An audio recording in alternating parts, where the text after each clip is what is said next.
আসসালামু আলাইকুম ওয়া রাহমাতুল্লাহ। আমি আপনাদের খেদমতে ছোট্ট একটি বিষয় নিয়ে আলোচনা করতে এসেছি। সিলেটের সেই পবিত্র ভূমি, সেই ছোট শিশু, সেই ফুল বিক্রেতা ফাইজা, ছোট্ট একটি মা,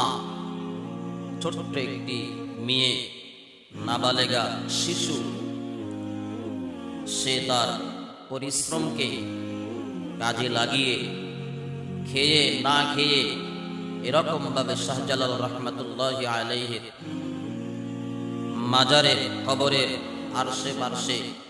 থেকে এরকম ভাবে যে ভাইরাল হয়েছে, যে আসলে তার ভাইরালের বিষয়ে আমি অতটুকু সামনের দিকে নিতে চাচ্ছি না, কিন্তু যেই বিষয়টা সামনে নিতে চাচ্ছি সেটা হলো সেই ফাইজা, ছোট্ট একটি মা, কোমলমতি শিশু, দেখলে মনটা প্রাণটা জুড়িয়ে যায়। সেই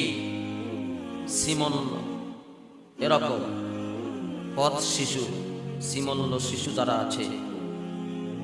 তাদের দায়িত্ব যারা নিয়ে থাকেন, এদের মধ্যেই অন্যতম একজন ভাই তারা দায়িত্ব নিয়েছেন। ফাইজা ফাহিম আল চৌধুরী আমার এক ভাই, তারা দায়িত্ব নিয়েছেন ফাইজা। আজ আমরা যাদের এরকম অর্থ করি আছে, সামর্থ্য আছে, টাকা পয়সা বাড়ি গাড়ি আছে, আমরা যার যার অবস্থান থেকে যদি আমরা এই দায়িত্বগুলো যদি নিতে পারি, এরকম দায়িত্ব যদি আমরা নিতে পারি, ফাহিম আল চৌধুরী ভাইয়ের মতো আমাদের এলাকা, সমাজের মধ্যে, দেশের মধ্যে, রাষ্ট্রের মধ্যে যারা এরকম ভাবে টাকা পয়সা অর্থ করি বাড়ি গাড়ি আছে, আমরা যদি এরকম পথ শিশু যারা আছে, যারা রাত্রিতে যাপন করে রাস্তার মধ্যে, বিভিন্ন কবর মাঝারে, ফুটপথে, রেল স্টেশনে, রাস্তাঘাটে, আমরা তাদের দায়িত্ব যদি আমরা নিতে পারি, তাহলে এলাকার মধ্য থেকে, আমাদের মধ্য থেকে অনেক জিনিসগুলো দূর হয়ে যাবে। ওই সমস্ত পথ শিশুরা শিক্ষার জায়গা পেয়ে যাবে, বাসস্থানের জায়গা পেয়ে যাবে, থাকার জায়গা পেয়ে যাবে, খাবারের জায়গা পেয়ে যাবে, সম্মানের জায়গা পেয়ে যাবে। এরকম ভাবে তাদেরকে নিয়ে বিভিন্ন শিক্ষা প্রতিষ্ঠানে নিয়ে ভর্তি করিয়ে দিলে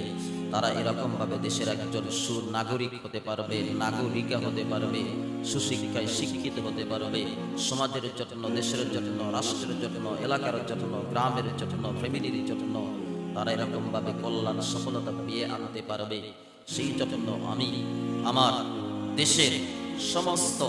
সামর্থ্যবান ভাই বোনদেরকে